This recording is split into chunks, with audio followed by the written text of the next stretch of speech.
네, 이번 수업은 임금과 관련된 몇 가지 제도들에 대해서 좀 살펴볼 건데요. 주로 임금 채권의 보호 또는 이 보장과 관련된 내용입니다. 그래서 먼저 최저임금 제도고요. 이 다음은 임금 채권의 우선 변제, 그리고 임금 채권 보장 제도. 네, 이게 임금 채권 보장법에 의한 최단금 제도이고요. 그리고 좀 이게 뭐 그 자투리처럼 좀 남은 내용들인데요.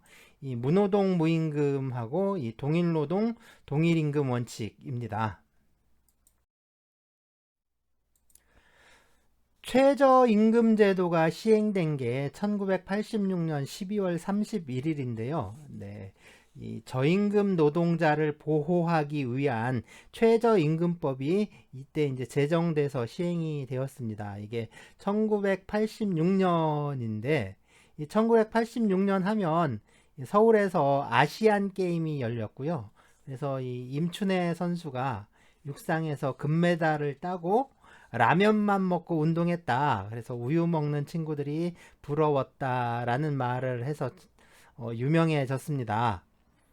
나중에 뭐 임춘애 선수가 인터뷰한 것도 아니고 이게 이제 감독이 선수들 간식으로 라면만 끓여줘서 미안하다는 말을 신문 기자가 왜곡을 해서 보도했다라는 게 이제 밝혀지기도 했는데요. 뭐 그때나 지금이나 이 기자들이 문제가 참 많은 것 같죠. 어쨌든 1986년 사회적으로는 참 암울한 시기였는데요. 그 시기에 최저임금법이 시행되게 된 거죠. 그러면 이 최저임금법의 제도적 취지를 한번 볼까요? 네, 이 법률의 목적입니다. 제1조에 규정하고 있는데요. 네, 이 법은 노동자에 대하여 임금의 최저 수준을 보장하여 노동자의 생활 안정과 노동력의 질적 향상을 꾀함으로써 국민 경제의 건전한 발전에 이바지하는 것을 목적으로 한다. 네, 그래서 이 임금의 최저 수준, 그러니까 가장 낮은 수준의 임금을 말하는 거죠. 이러한 최저 수준을 보장해서 네, 노동자의 생활 안정, 그 다음에 이 노동력의 질적 향상을 꾀한다. 이런 말인데요. 뭐 다른 말로 하자면 노동자의 생계를 보장해서 노동력 재생산의 효율성을 높이자. 뭐 이런 취지라고 할 수 있겠죠. 다음으로 이 국민 경제의 건전한 발전에 이바지한다 라고 하는데요. 네, 이거 글쎄요. 국민 경제의 건전한 발전에 이바지하는 건 물론 좋은 건데, 뭐 이 국민 경제 발전에 반대한다라는 건 아니지만, 이걸 꼭 이런 걸 노동법에 넣어야 하는 건지 뭐 이게 좀 그렇습니다. 이게 우리나라 노동 법률의 특징이 이렇게 국민 경제 발전이니 뭐 국가 발전이니 하는 것들, 이런 국가주의적 뭐 국수주의적인 요소들을 법률의 목적에 꼭 집어넣고 있는데요. 그러면서 또 노동법은 노동자를 보호하는 법이라고 합니다. 자, 노동법은 노동법의 취지에 맞게 노동법으로서의 역할만 다하면 되는 거 아닌지 뭐 이런 생각이 드는데, 네, 뭐 국민 경제의 건전한 발전에 이바지한다. 네, 그냥 좋은 얘기다 하고 넘어갑시다. 네, 최저임금법이 적용되는 범위인데요. 모든 사업 또는 사업장에 적용한다고 했죠. 그리고 동거하는 친족만을 사용하는 사업하고 가사 사용인에게는 적용하지 않는다고 했고요. 그리고 제2항에서는 선원에게는 적용하지 않는다라고 하고 있죠. 네, 이 근로기준법의 적용 범위를 한번 생각을 해보면 근로기준법은 상시 5인 이상 사업장에 적용한다고 했어요. 그러니까 이 최저임금법과 근로기준법을 놓고 볼 때, 네, 최저임금법은 모든 사업장에 적용한다고 했으니까 최저임금법의 적용 범위가 훨씬 넓은 거죠.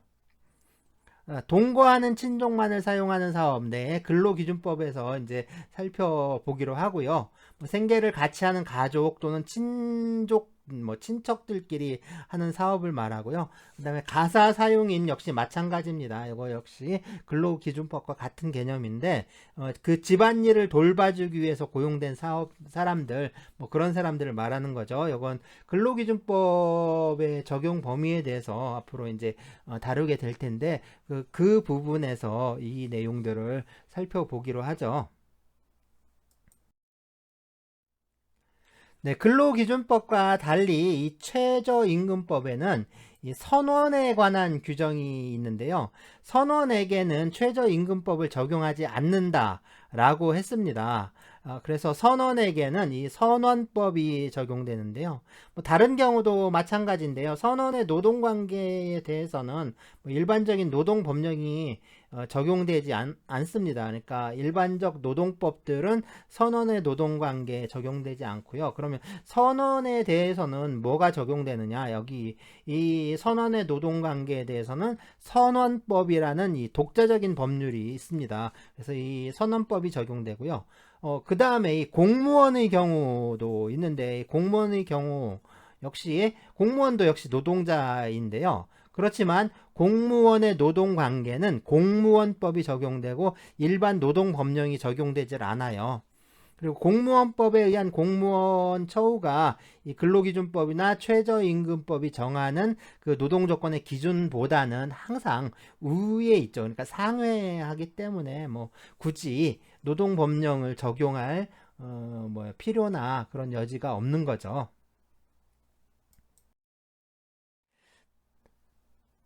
네, 근로기준법이 적용되는 노동자라면 이 최저임금법이 적용이 됩니다. 그래서 정규직이냐, 뭐 비정규직이냐 이런 거 따지질 않고요. 뭐 임시직, 뭐 일용직, 단시간 노동자, 외국인 노동자, 뭐 기간제 노동자 가리지 않습니다. 뭐 성별, 연령 또 국적에 상관없이 모두 최저임금법이 적용되는데요. 그렇다면 이 외국인 산업연수생은 어떨까요? 그래서 외국인 산업기술연수생, 뭐 또 해외 투자기업 산업연수생의 경우에는 이 출입국 관리법에 의한 연수생 신분이거나 또는 뭐 사실상의 노무를 제공하는 등의 일정한 요건을 갖추는 경우에는 역시 최저임금법이 적용됩니다. 네, 최저임금법이 적용되지 않는 노동자들도 있는데요. 최저임금법 제7조에 의하면 이 정신장애와 신체장애로 노동능력이 현저히 낮은 자와 그 밖에 최저임금을 적용하는 것이 적당하지 아니하다고 인정된 자에게는 최저임금을 적용하지 않을 수 있습니다. 네, 또 이 시행령에는 그 정신 또는 신체 장애가 업무 수행에 직접적으로 현저한 지장을 주는 것이 명백하다고 인정되는 사람, 이렇게 이제 규정하고 있습니다. 결국 뭐냐면 이 장애인 노동자들에게는 최저임금법을 적용하지 않아도 된다라는 말인데요. 물론 이제 장애인이라고 아무런 제한 없이 이 최저임금 이하의 임금을 줄 수 있다. 그런 말은 아니고요. 반드시 노동부 장관의 인가를 받은 경우에만 이 최저임금의 적용을 배제할 수 있습니다. 인가받지 않고 최저임금 이하의 임금을 지급하는 거 이거 최저임금법 위반에 해당합니다. 이거 최저임금법 위반이고요. 당연히 벌칙이 적용되죠.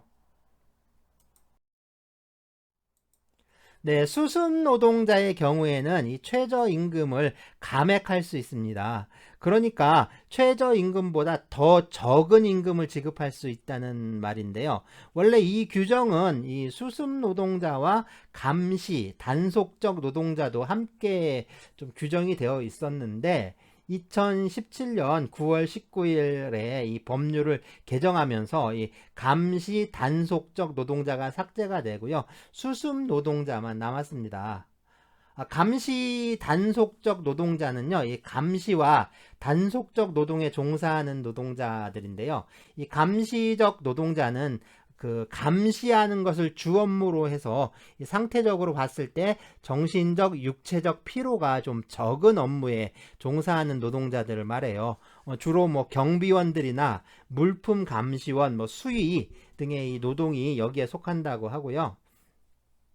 단속적 노동자는 이 노동이 좀 간헐적으로 이루어지는 형태. 다시 말해서 그러니까 계속적이고 주기적으로 노동하는 게 아니라 가끔씩 노동에 종사하면서 휴게 시간이나 대기 시간이 많은 업무에 종사하는 경우를 말합니다. 그러니까 일을 조금 하고 많이 쉬는 거예요. 일하다가 쉬고 일하다 쉬고 그렇게 좀 뭐 쉬거나 이제 대기하는 시간이 많은 그런 노동자들인데요. 뭐 기계 수리공이나 뭐 보일러공, 학교 당직 대체 요원 등이 여기에 포함된다고 합니다.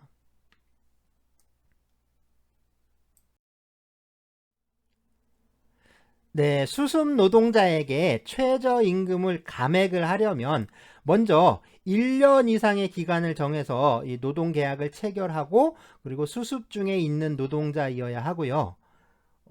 그리고 이 수습을 시작한 날로부터 3개월 이내인 자이어야 합니다. 최저임금을 감액하는 경우에는 이 최저임금액에서 100분의 10을 뺀 금액, 그러니까 이 최저임금액의 90%겠죠. 이 금액을 최저임금액으로 이제 할 수가 있고요. 그렇지만 단순 노무 업무에 종사하는 노동자는 이 최저임금을 감액할 수가 없습니다. 네, 이거 중요하겠죠. 단순 노무 업무의 경우에는 최저임금을 감액할 수가 없습니다. 수습 노동자에게 최저임금을 감액할 수 있도록 이렇게 규정한 건요. 그러니까 갓 입사한 그런 수습 노동자의 경우에는 일반 노동자들보다 이 숙련도가 낮은 점을 좀 고려한 것이다 라고 할 수가 있고요. 이 수습 노동자라고 해서 항상 최저임금 이하로 감액할 수 있는 건 또 아닙니다. 단체 협약이나 취업규칙 등의 이 수습에 관한 명시적인 근거가 좀 있어야 하고요. 그리고 최저임금을 감액할 수 있는 기간도 3개월 이내로 제한됩니다. 물론 수습기간은 3개월을 넘더라도 상관은 없어요. 그렇지만 최저임금의 90%로 감액할 수 있는 그런 기간은 이 3개월 뿐인 거죠. 여기서 3개월은 수습 노동자의 노동 능력이 그 일정한 수준에 도달하는 데 필요한 최소한의 시간을 설정한 겁니다. 그렇기 때문에 다른 사업체에서 그 해당 업무와 동일하거나 또는 뭐 유사한 업무에 종사했다. 그러면 그 기간도 여기에 합산해서 산정을 해야 합니다. 그러니까 다른 사업체에서 이미 그런 업무에 대해서 뭐 3개월 이상 근무를 했다면 그 사람의 경우에는 그렇죠. 이 3개월의 그 최저임금 감액 기간을 설정하기가 어렵겠죠. 네, 최저임금은 매년 8월 5일까지 다음 연도의 최저임금이죠. 그러니까 이 다음 연도의 최저임금을 노동부 장관이 8월 5일까지 결정해서 고시를 하는데요. 최저임금을 결정할 때는 이 노동자의 생계비, 뭐 유사 노동자의 임금, 노동 생산성, 소득 분배율 뭐 이런 것들을 고려해서 좀 정해야 합니다. 또 노동부 장관이 이 최저임금을 결정하려면 이 최저임금위원회의 심의를 거쳐 의결한 그 최저임금안에 따라 최저임금을 결정해야 하는데요. 이 최저임금위원회는 이 최저임금과 또 최저임금에 관한 그 중요한 사항을 심의하기 위해서 설치된 그 노동부 산하기구입니다. 최저임금위원회는 노동자를 대표하는 위원 9명과 사용자를 대표하는 위원 9명, 그리고 공익을 대표하는 위원 9명, 이렇게 27명인가요? 27명으로 되어 있죠. 27명으로 구성되어 있습니다. 네, 최저임금액인데요. 최저임금액은 시간, 일, 주 또는 월을 단위로 해서 정한다. 이 경우 일, 주 또는 월을 단위로 하여 최저임금을 정할 때는 시간급으로도 표시하여야 한다. 라고 이렇게 규정하고 있습니다. 그러면 이 최저임금액은 얼마일까요? 뭐 매년 새롭게 바뀌겠죠. 그래서 연도별로 변화해 온 그런 최저임금액입니다.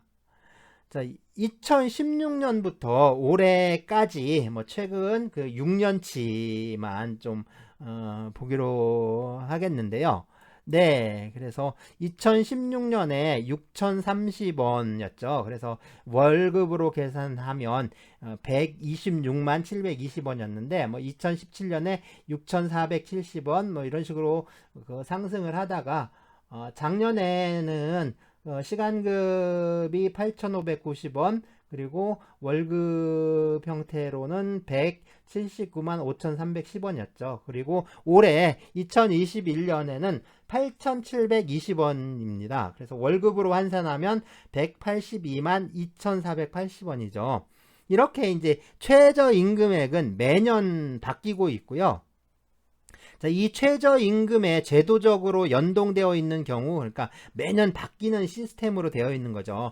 대표적인 게 이 실업급여가 있는데요. 구직급여 또는 실업급여라고 하는데, 이 최저임금액의 90%를 실업급여의 하한액으로 정했는데, 그러니까 재작년이죠. 재작년 2019년 10월 1일, 그러니까 10월 1일부터 최저임금액의 80%를 하한액으로 정하고 있습니다. 그러니까 이 최저임금의 80%가 실업급여의 이제 최하한선인 거죠. 자, 이제 이 최저임금의 효력에 대해서 보도록 하죠. 사용자는 최저임금의 적용을 받는 노동자에게 최저임금액 이상의 임금을 지급하여야 한다. 네, 노동자의 임금은 그러니까 최저임금 이상이 보장되어야 한다라는 의미죠. 네, 그리고 사용자는 이 법에 따른 최저임금을 이유로 종전의 임금 수준을 낮추어서는 아니 된다. 뭐 당연한 말이겠죠. 어느 사업장에서 뭐 임금을 주고 있는데, 그러니까 이제 예를 들어서요, 임금을 주고 있는데 시급이 10,000원이라고 합시다. 그런데 이제 최저임금 고시된 걸 딱 보니까, 그렇죠, 올해 2021년 고시된 걸 딱 보니까 8,720원인 거예요.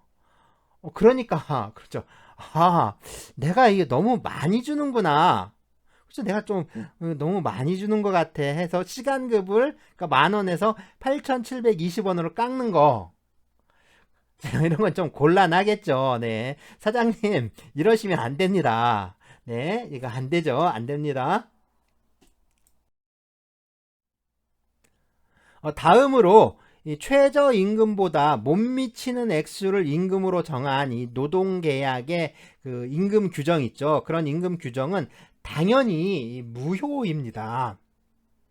그리고 이건 일부 무효겠죠. 그러니까 임금 부분만 무효로 되고 노동계약의, 그러니까 나머지 부분은 효력이 있습니다. 자, 무효로 된 임금 부분은요, 이 최저임금법에서 정한 최저임금액이 적용이 되는데요. 뭐 이런 경우도 있을 수 있잖아요. 그러니까 예를 들어서요, 작년에 최저임금 시급이 8,590원이었는데 그래서 시급 8,600원으로, 그러니까 딱 10원 맞네요. 그러니까 8,600원으로 1년 기간으로 노동 계약을 한 거예요. 그런데 1년 기간이 지나기 전에 이제 새해가 된 거죠. 그래서 새해가 되니까 최저임금 시급이 8,720원이 됐습니다.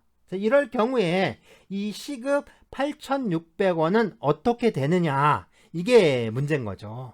그러니까 처음에 계약을 할 당시에는 최저임금법에 위반한 것도 아니고 또 계약할 당시에 무효로 된 것도 아니니까 이건 유효죠. 효력이 있습니다. 그래서 사용자는 8,600원을 임금으로 지급할 수가 있는데요. 그렇죠. 그러니까 이제 최초에 이게 유효였기 때문에, 효력이 있었기 때문에 사용자는 그 임금을 계속해서 그러니까 시급이 올랐더라도 이미 그 유효인 계약에 의해서 8,600원을 줄 수 있다. 뭐 이렇게 말할 수도 있고요. 아니다, 이게 법이 바뀌었으니까 8,600원은 무효다. 그러니까 8,720원을 줘야 한다. 뭐 이런 주장을 할 수도 있겠죠. 그리고 이제 그것도 아니다, 뭐 계약을 한 거는 유효하니까 계약을 다시 할 때까지는 잠정적으로 8,600원이 효력이 있고 빠른 시일 내에, 그러니까 노동 계약을 갱신해서 8,720원 그 이상으로 고쳐야 한다. 이렇게 하는 게 맞는 거다.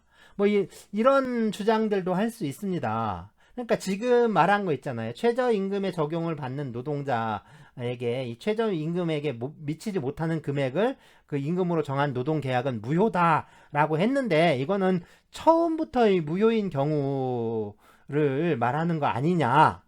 그러니까 처음에 그 규정한 거는 유효였는데 나중에 법이 바뀌어서 이게 그 무효가 되는 경우 뭐 이런 경우에는 어떻게 해야 되느냐 뭐 이런 문제가 생길 수 있지 않겠느냐 하는 거죠.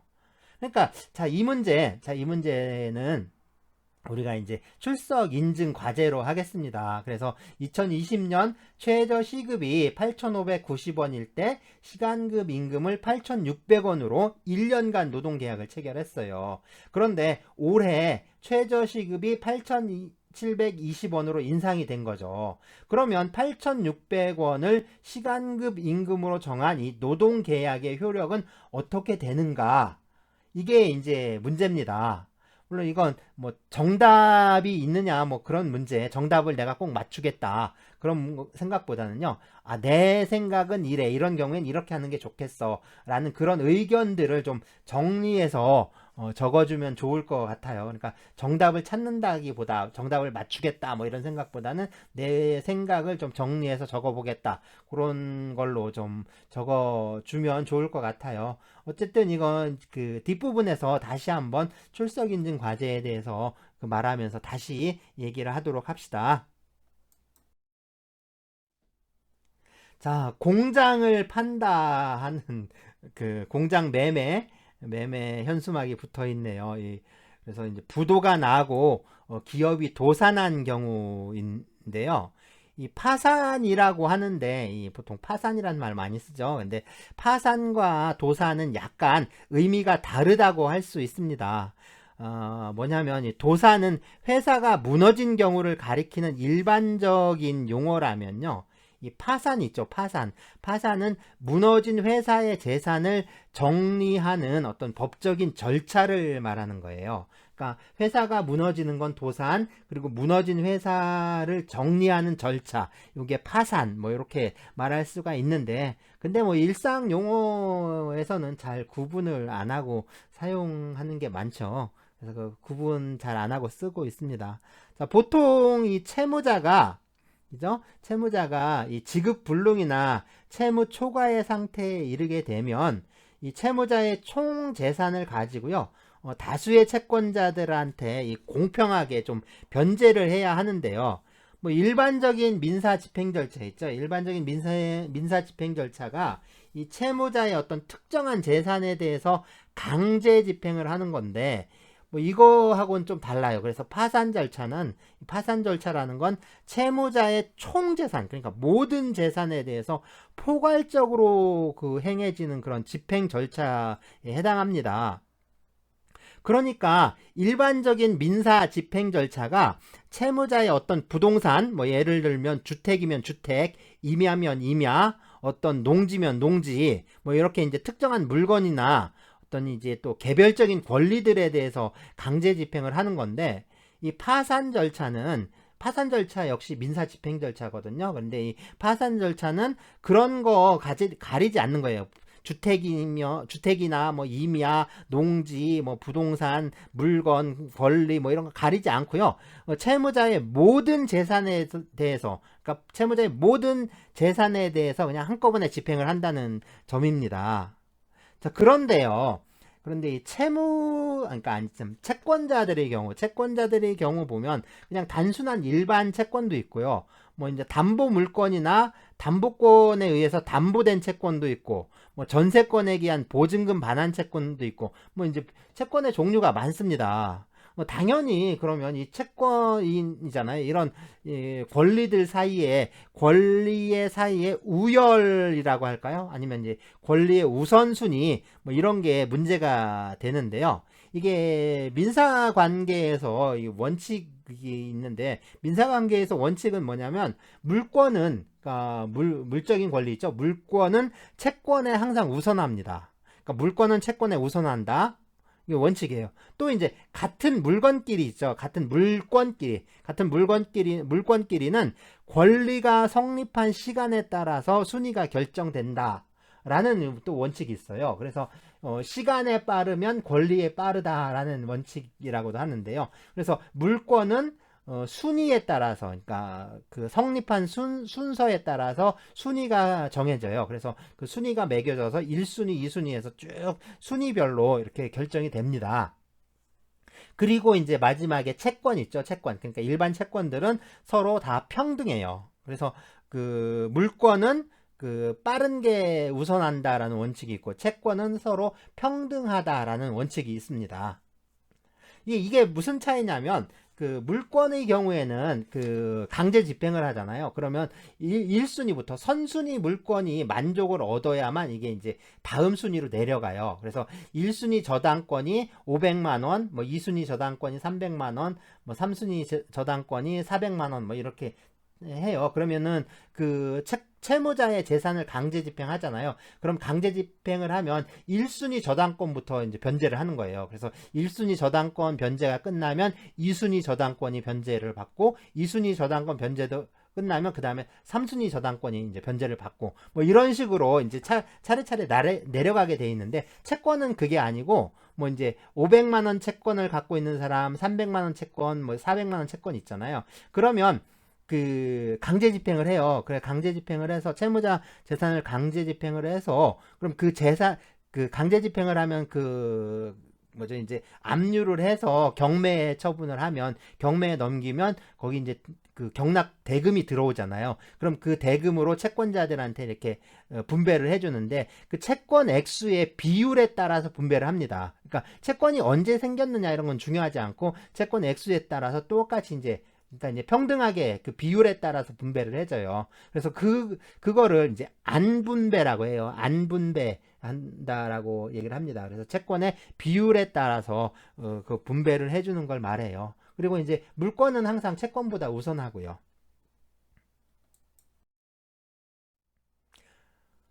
자, 그렇다면 그 임금 채권은 어떻게 될까요? 기업이 이제 도산하게 되면 그 기업에서 일했던 노동자들은, 그러니까 일한 월급도 이제 못 받고 그냥 거리에 나앉아야 되느냐, 그러니까 내쫓겨야 되느냐 하는 건데요. 자, 노동자의 임금 채권. 어떻게 보면 이건 물권이 아니라 그냥 단순한 채권인데, 이게 이제 그러면 이제 물건보다 우선순위가 밀려야 되죠. 더군다나 이제 밀린 월급을 받으려면 회사의 다른 채권자들하고 경쟁을 해야 하는 건데요. 이 참 그렇죠. 다른 채권자들하고 경쟁을 한다는 게 임금 액수와 그 뭐 이제 빚죠. 회사 빚이 경쟁이 될까요? 좀 어렵겠죠. 어쨌든 그래서 이제 회사 재산을 정리를 해서 다른 채권자들하고 이 채권의 비율에 따라서 이제 안분배, 그러니까 분배를 해야 하는 건지, 뭐 이게 좀 문제가 될 수 있죠. 자, 그런데 여기서 우리가 좀 생각을 해 봐야 하는 문제가, 임금은 이 노동자와 그리고 그 노동자의 가족들이 생존하면서 이 생계를 유지하기 위한 자금인데, 노동자들에게 임금을 지급하지 않게 된다면 그 노동자들은 살아갈 수가 없게 되죠. 그래서 노동자들의 임금을 보호하고 또 보장해 줄 방법이 좀 필요합니다. 기업이 도산을 했을 때 이 노동자들의 임금 채권을 보호하고 또 보장하기 위한 방법으로는요, 임금 채권을 좀 다른 채권이나 물건보다 좀 우선해서 그 변제하도록 하는 이 임금 채권 우선 변제 제도가 있고요. 또 이 밀린 임금을 임금 채권 보장 기금에서 지급받을 수 있는 임금 채권 보장 제도가 있습니다. 자, 먼저 임금 채권의 우선 변제부터 살펴볼 텐데요. 뭐 그 전에 이 변제라는 말을 많이 쓰고 있는데, 이 변제가 뭐냐면요. 변제라는 건 채무자가 그 정해진 채무의 내용대로 이행하는 것을 말합니다. 그러니까 그렇죠. 돈을 빌렸으면, 그렇죠. 돈을 갚는 거. 내가 돈을 빌렸다. 친구한테 돈을 빌렸다 하면 그 돈을 갚아주는 거. 그 다음에 뭐 그런 거 있잖아요. 가수가 노래를 불러주기로 했다. 그러니까 노래를 부르기로 했다면 노래를 부르는 거. 자, 이런 것들이 다 그 채권이 원래 의도했던 그 목적들이잖아요. 그러니까 돈을 빌려줬으면 돈을 받는 게 목적이고, 그 다음에 가수 공연하는 거면 가수가 노래 부르고 공연하는 게 그 채권의 목적이잖아요. 그러니까 이것처럼 이 채권이 원래 의도했던 목적대로 그 채무자가 그 실행하는 거, 그게 이제 변제예요. 그러니까 채무를 이행하는 걸 말하는 거죠. 이게 이제 변제인데, 그러면 변제를 하게 되면 채권의 목적이 달성되잖아요. 그러니까 채권이 원래 원했던 그런 목적을 이루게 됩니다. 이렇게 채권의 목적이 이루어지면 그러면 이제 채권이 소멸하게 되는데요. 그러니까 이 변제라는 건 채무자가 채권을 소멸시키기 위해서 채무의 내용대로 이행하는 그런 채무자의 행위를 말합니다. 그러니까 임금 채권은 금전 채권이니까요. 그러면 이건 뭐냐? 그럼 지급하기로 했던 그 액수만큼 돈을 지급하면 변제가 이루어지겠죠. 자, 그래서 임금 채권 우선 변제 제도인데요. 자, 임금 채권이 있고요. 여기서 이제 임금 채권은 뭐 임금, 재해보상금, 이제 그 밖에 이제 노동관계로 인한 채권을 모두 포괄하는 개념입니다. 자, 그리고 이제 물권에 의해 담보된 채권들도 있고, 또 그냥 일반 채권들도 있습니다. 임금 채권은 이 담보된 채권보다는 후순위고요. 일반 채권보다는 선순위가 됩니다. 그러니까 일반 채권보다는 임금 채권은 항상 먼저 변제를 받을 수 있다라는 건데요.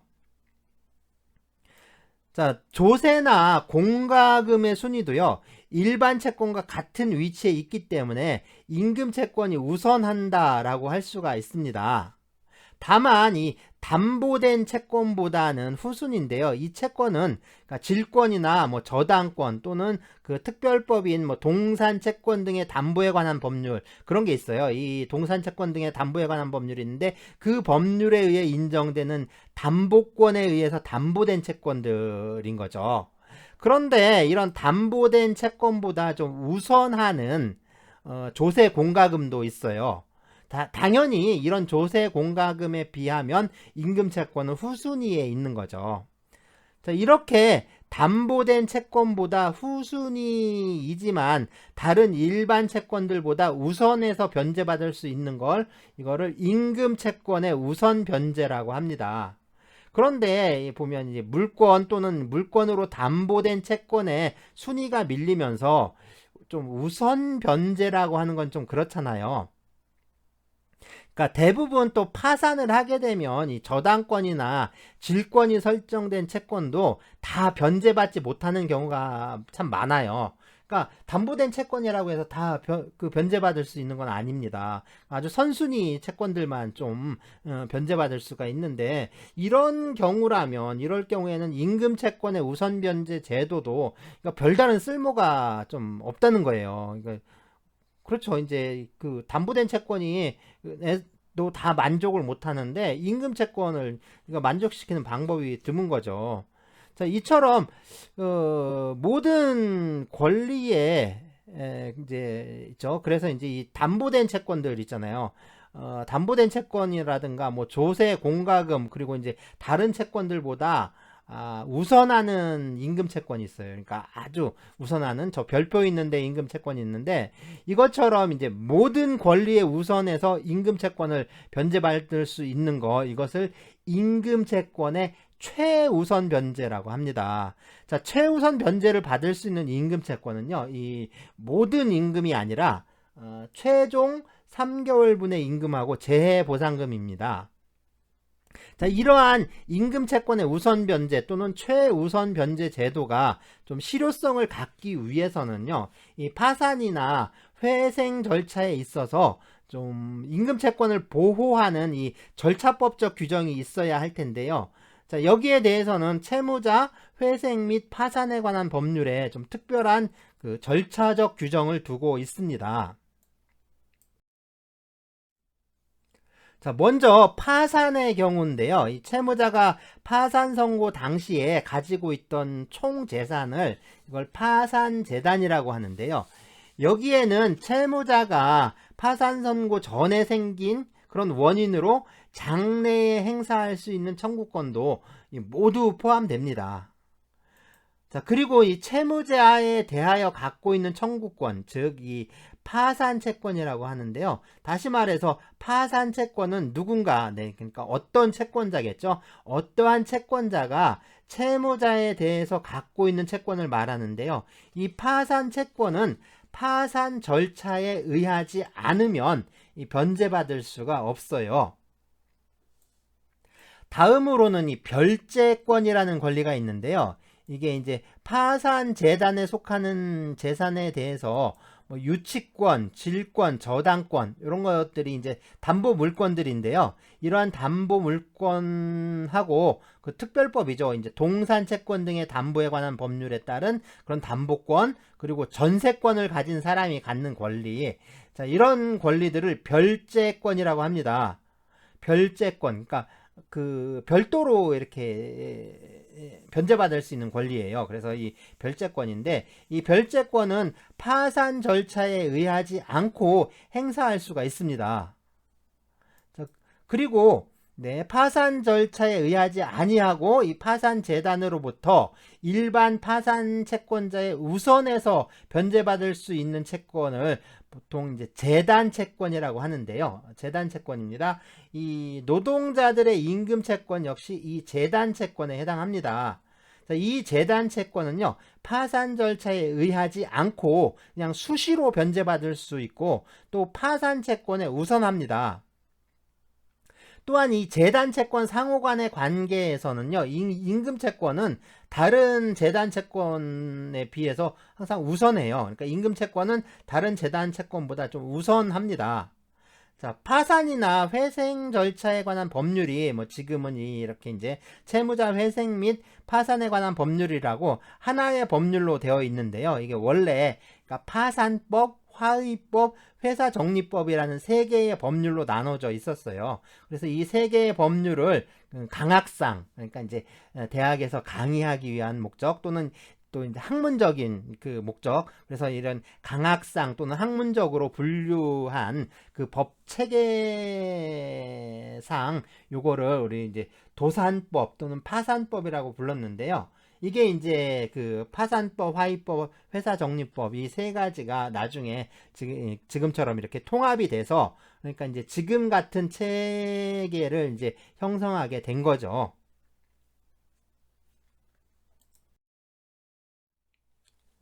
네, 파산과 같이 그 기업을 정리를 해서 좀 청산하는 그런 경우도 있지만, 기업을 다시 살리는 회생 절차도 있는데요. 이 회생 절차는 채무자가 이 재정적 어려움으로 파탄에 직면해 있을 때, 그러니까 법원의 감독하에 뭐 채권자나 주주, 지분권자 뭐 이런 여러 이해관계인들의 법률 관계를 좀 조정을 해서 채무자나 또는 이 사업의 효율적인 회생을 도모하는 그런 제도를 말합니다. 자, 회생 절차에서 채무자의 재산에 대한 청구권, 즉 채권이죠. 채무자에 대해서 갖고 있는 채권, 그거를 회생 채권이라고 합니다. 그리고 이 유치권, 질권, 저당권, 양도담보권, 가등기 담보권, 동산채권 등의 담보에 관한 법률에 따른 담보권, 전세권 또는 우선특권으로 담보된 범위의 것을요, 회생담보권이라고 합니다. 그러니까 파산 절차에서의 별제권과 같은 권리라고 볼 수 있겠죠. 그리고 파산 절차의 이 재단 채권에 해당하는 채권은요, 이 회생 절차에서는 공익채권이 됩니다. 임금채권 역시 공익채권인데요. 이 공익채권은 회생 절차에 의하지 아니하고, 그러니까 수시로 변제받을 수가 있어요. 또 회생채권이나 회생담보권의 우선에서 변제받을 수 있습니다. 자, 이게 이제 그 파산이나 또는 회생 절차에서 임금채권의 순위가 뭐 이렇게 이제 정해져 있어요.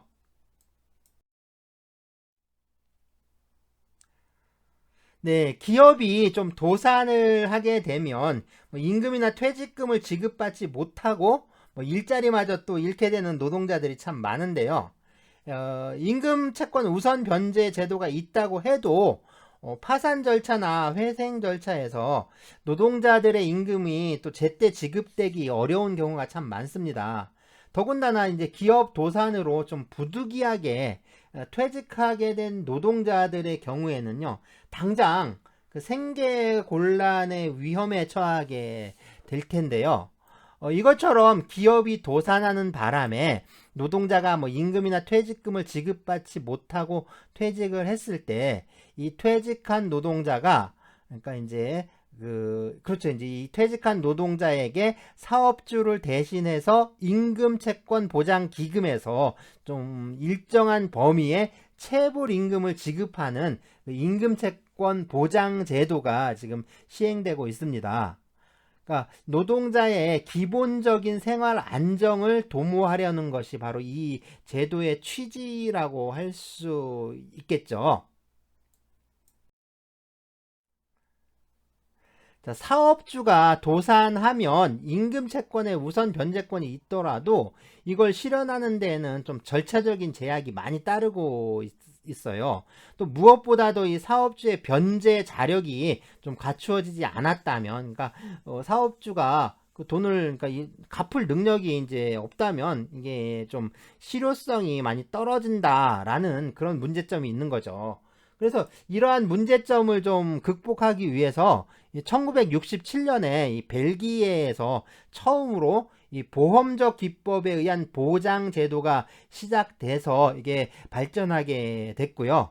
그리고 이제 유럽 연합에서도 1980년 10월 20일 제 987호 지침을 통해서 이 보험적 기법에 의한 임금 채권의 보호를 좀 확대를 했습니다.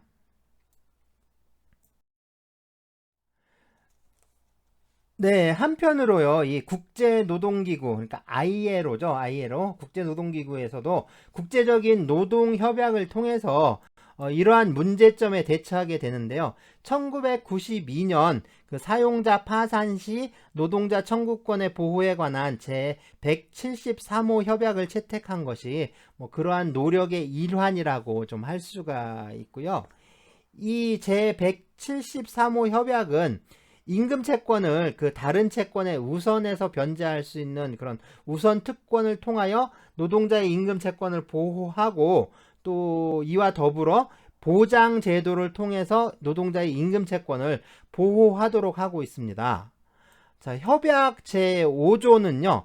이 사용자 파산 시 고용관계에서 파생되는 노동자의 청구권은 우선 특권이 부여되어 있지 않은 다른 채권자들의 청구권보다 파산 사용자의 자산으로부터 우선적으로 변제받을 수 있다 라고 해서 임금 채권의 우선 변제 제도에 대해서 설정할 것을 좀 촉구하고 있습니다. 네, 그리고 이 임금 채권 보장 제도에 대해서는요, 이 제9조에서 정하고 있는데요. 네, 고용관계에서 파생되는 사용자에 대한 노동자의 청구권에 의한 변제가 사용자의 파산으로 인하여 불가능한 경우에는 보장 제도를 통해서 변제를 보장하여야 한다. 라고 규정을 해서 이 기금에 의한 임금 채권 보장 제도를 좀 운영할 것을 촉구하고 있습니다.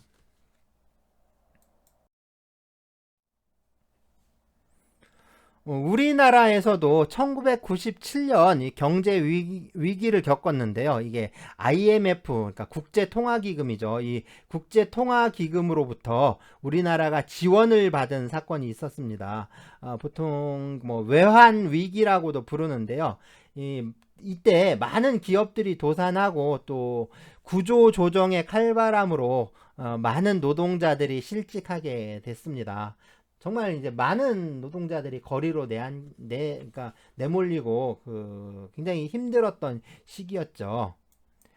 자, 이와 같은 경제 위기와 또 사회적 혼란을 겪으면서 이 기업 도산으로 인해 임금을 지급받지 못하고 퇴직하는 그런 노동자들의 생활 안정을 도모하기 위해서 1998년 2월 20일 날 임금 채권 보장법을 제정하게 되는데요. 뭐 그리고 이제 그해 7월 1일 98년 7월 1일에 임금채권 보장기금을 설치하고 그 운영하기 시작을 합니다. 네, 사업주의 부담금, 그리고 변제금, 그리고 이제 차입금이나 기금의 운용으로 생기는 수익금을 재원으로 해서 임금채권 보장기금을 설치를 하고요. 회사가 도산하는 바람에 임금이라든가 휴업수당 또는 퇴직금을 지급받지 못하고 퇴직한 노동자에게 이 최종 3개월분의 임금 또는 역시 최종 3개월분의 휴업수당 그리고 3년분의 퇴직금을 지급하게 되는데요. 자, 이것을 채당금이라고 합니다. 그러니까 채당금은 이 노동자의 생활 안정 자금으로 특별한 법적 보호를 받아야 하겠죠. 그리고 이제 채당금을 받을 수 있는 권리는 그래서 이제 다른 사람에게 양도할 수 없고요. 또 압류할 수도 없습니다. 그리고 이 담보로 제공할 수도 없어요. 자, 임금채권 보장기금은 이건 노동부 장관이 관리를 하고 운영하고 있고요. 채당금에 관한 업무는 어디요? 이건 근로복지공단에서 관할하고 있습니다. 그러니까 이 채당금을 청구할 때는 어디로 가야겠죠? 네, 이건 근로복지공단으로 가야겠죠. 그래서 채당금에 관한 그 업무라든가 채당금에 관한 청구, 이거는 근로복지공단에서 담당하고 있습니다. 그래서 네, 근로복지공단으로 가야겠죠. 네, 이게 좀 오래된 사건인데요. 벌써 한 9년 전인가요? 뭐 9년 전 사건인데, 네, 그래도 좀 기특하죠.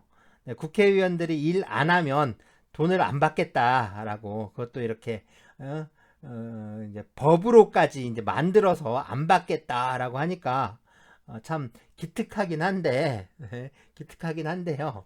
네, 뭐 이제 한 번씩 이렇게 쇼를 하고 또 금방 흐지부지 하고 되고 또 그러는 거죠.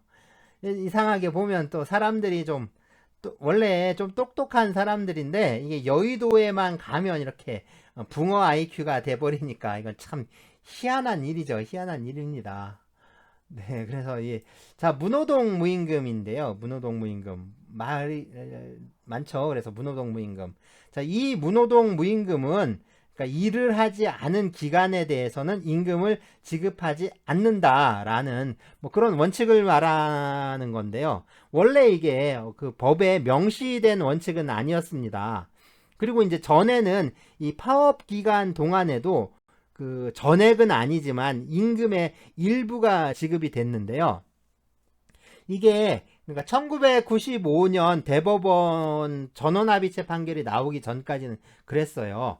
그러니까 당시의 판례는 그 임금은 이 노동자가 노동력을 제공한 대가로서 지급되는 이 교환적 부분과 그 노동자로서의 지위에 기하여 지급되는 생활보장적 부분으로 구성되어 있다라고 해서 임금 그 이분서를 채택하고 있었어요.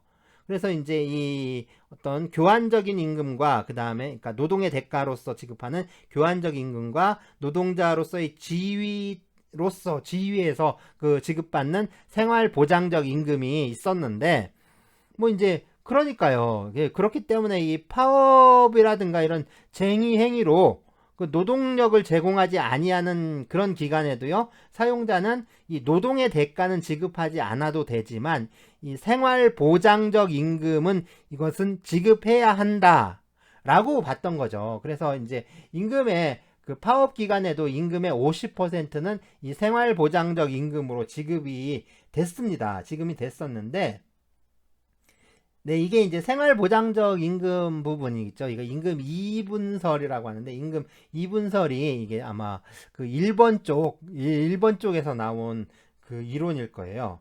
어쨌든 이게 이제 있었는데, 대법원에서 1995년 이 전원합의체 판결에서 이 생활보장적 임금이란 걸 부인을 합니다. 그러니까 임금 2분설을 폐기해 버리는 거죠.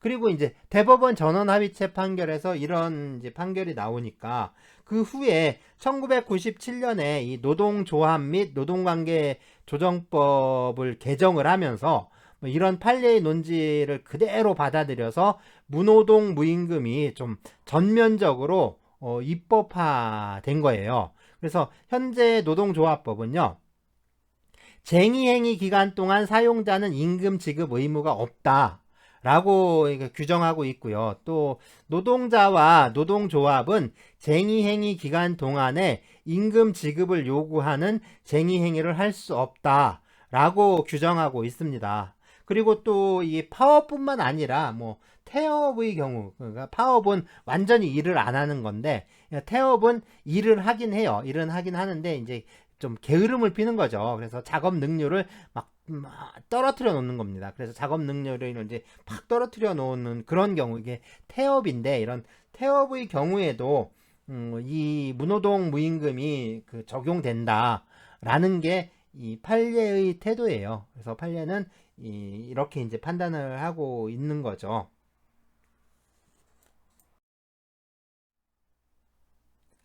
네, 무노동 무임금이라고 하지만 이 유급 휴일이나 그죠? 유급 휴가 기간에 유급 휴일이나 휴가 기간은 일을 하지 않잖아요. 그러니까 이때는 일을 하지 않지만, 그러니까 노동은 제공하지 않았지만 그렇지만 임금은 지급해야 합니다. 그러니까 유급이니까 임금을 지급해야 하는 거죠. 그래서 이 법령에서 인정하는 휴일 있죠. 그래서 네, 이게 근로기준법 근로기준법 제 55조에 규정돼 있고요. 그 다음에 특별법으로 노동절이 있는데 5월 1일 노동절이 이제 특별법으로 정해져 있는데 이때가 휴일입니다. 네, 그리고 이 휴일에 대해서는요, 뭐 이제 다음 주에 그 노동 시간과 휴게, 휴일, 휴가 다룰 때 자세히 한번 살펴보기로 하고요. 네, 휴일날 일을 하지 않아도 당연히 임금을 지급해야 합니다. 유급 휴일이기 때문에 그래요. 다음엔 연차 유급 휴가. 연차 유급 휴가는요, 1년에 80일 이상 출근한 노동자에게 그 15일의 유급 휴가가 인정이 되고요. 그러니까 최초 15일이 인정이 되고요. 1년이 경과된 후부터 이 근속연수 매 2년당 근속연수 2년당 하루씩 가산이 됩니다. 그래서 연차 휴가의 최대 일수는요, 이게 이제 25일까지예요. 그래서 연차 휴가는 15일에서 25일까지 인정이 되고 있는데, 이 연차 휴가 기간 동안에도 연차 휴가 기간 동안에도 일은 하지 않죠. 일은 하지 않지만 역시 임금은 지급을 해야 합니다. 네, 산전 후 휴가인데요. 산전 후 휴가는 그 임신한 여성 노동자에게 그 90일, 그러니까 일반적인 경우 90일의 산전 후 휴가가 적용이 되는데, 이 산전 후 휴가 역시 이 90일의 휴가 기간 중에 최초 60일은 유급입니다. 그리고 나머지 30일은 고용보험에서 지급을 하고 있고요. 물론 이제 그 우선 지원 대상 기업들 있죠. 이 중소기업의 경우에는 그 고용보험에서 그 90일분을 모두 지급하고 있긴 해요. 어쨌든 법 규정은 그 90일 중에 최초 60일은 유급으로 하고 있습니다. 자, 사용자의 귀책 사유로 인한 휴업수당도 있는데요. 이거 역시 유급입니다. 당연히 이제 휴업하는 경우 유급이죠. 이와 같이 법령에 의해서 유급으로 정해져 있는 경우에, 또는 또 단체 협약 등으로 유급으로 정한 경우들 있죠. 이런 경우에는 노동자가 그 노동을 하지 않더라도, 그러니까 노동력을 제공하지 않더라도 임금을 지급을 해야 합니다. 물론 이제 그렇지만요, 이 결근이라든가 지각, 조퇴, 또는 뭐 개인 사정에 의한 휴직, 뭐 이런 경우에는 당연히 뭐 이런 경우에는 임금을 지급하지 않아도 되겠죠.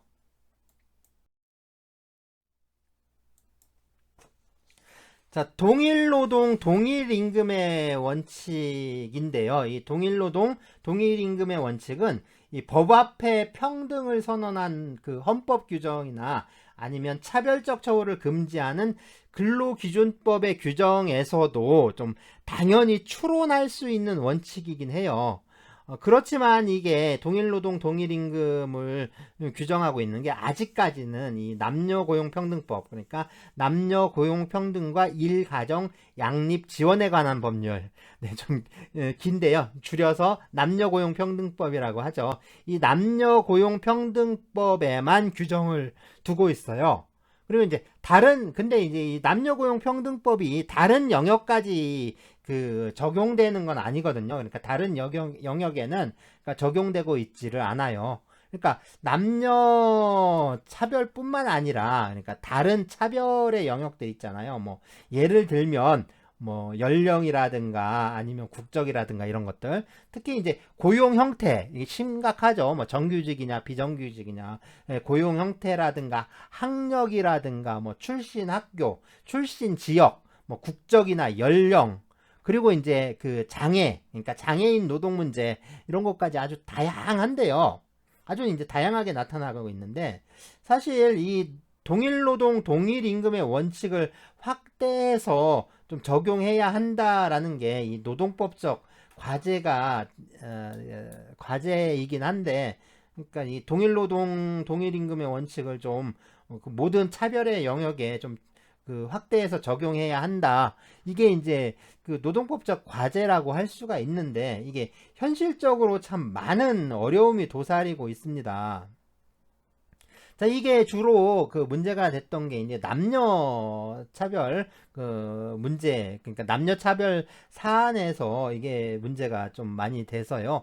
이게 이제 특히 뭐냐면 이 군 문제와 관련이 있는데요. 그러니까 군 복무를 마친 사람에게 이 군 복무 기간 있죠. 군 복무 기간을 경력으로 인정하고 뭐 이에 상응하는 일정 호봉을 좀 가산할 수가 있잖아요. 그러니까 지금 이제 군 복무 기간이 2년인가요? 2년이라고 칩시다. 그러니까 군 복무 기간이 2년이라면 이제 2년에 해당하는 기간 있죠. 군 복무 기간. 2년만큼의 경력을 인정해주고 또 2년만큼의 호봉을 좀 가산해 주는 거. 이거는 그죠? 이게 차별이다. 또는 뭐 이제 이게 법 위반이다. 그러니까 동일노동 동일임금 원칙에 반한다. 이렇게 이제 말할 수 없는데요. 이건 위반이라고 할 수가 없는데, 뭐 이제 그런 거죠. 이제 가산의 정도가 군에서 복무한 기간을 훨씬 상회하는 경우, 그러니까 2년밖에 복무를 안 했는데 5년치 경력을 인정해 준다거나, 뭐 또는 이제 합리적인 이유 없이 현격한 차이를 두고 임금을 지급하는 경우, 그러니까 이게 이제 일반 노동자들이 입사를 해서 2년이 지나면 받을 수 있는 2년 정도의 차이 있잖아요. 그 차이가 아니라 그거보다 더 큰 차이를 두고 뭐 임금을 차별적으로 지급한다. 뭐 또는 뭐 그런 경우 있죠. 이제 군 면제자 또는 이제 군 복무를 이제 필하지 않은 남성 노동자들도 똑같이 호봉을 가산해서 임금을 지급한다. 뭐 이거는 확실한 차별에 해당하는 거죠. 그래서 이런 문제들이 주로 많이 문제가 지금까지 되어 왔습니다.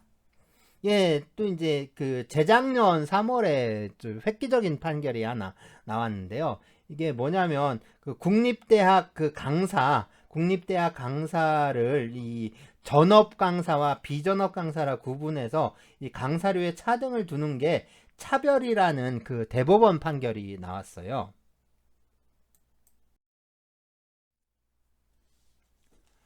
대학에서 이 연구와 강의를 담당하는 사람들을 보통 이제 교수라고 하는데요. 이 대학에, 그러니까 대학교의 교원이라고 할 수가 있습니다. 그래서 이제 교원이라고 이제 부르는데, 이 대학 교원은 예전에는 참 단순했어요. 그래서 좀 이제 뭐 고등교육법에도 좀 있는 게 그렇게 단순한데요. 이 정교수, 부교수, 조교수, 강사 뭐 이렇게 구분되어 있었는데, 이게 그러니까 우리 대학에도 신자유주의의 바람이 이제 불면서 이게 굉장히 좀 세분화된 거예요. 그래서 전임교원과 비전임교원으로 일단 나누게 되고요.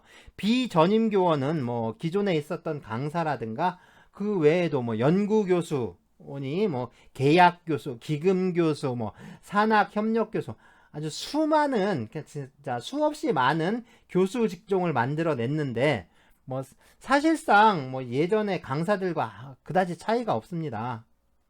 그러니까 상당히 이제 뭐랄까, 굉장히 다양하게 만들어 놨는데 사실상 그 처우는 지위라든가 처우는 여전히 그냥 형편없는 그 위치에 있는 거고요. 또 전임 교원의 경우에도 이 정년이 보장되는 이 정년 트랙 교원과 그 다음에 정년이 보장되지 않는 그 비정년 트랙 교원이 있어요. 뭐 또 이제 계약직 교원도 있고요. 이렇게 나뉘게 되는데 당연히 이 전임 교원 중에 정년 트랙 교원을 제외하고 그 전임 교원이지만 비정년 트랙 교원이나 뭐 계약직 교원, 그다음에 비전임 교원들의 경우에는 뭐 임금이라든가 고용에 있어서 참 형편없는 대우를 받고 있는데요.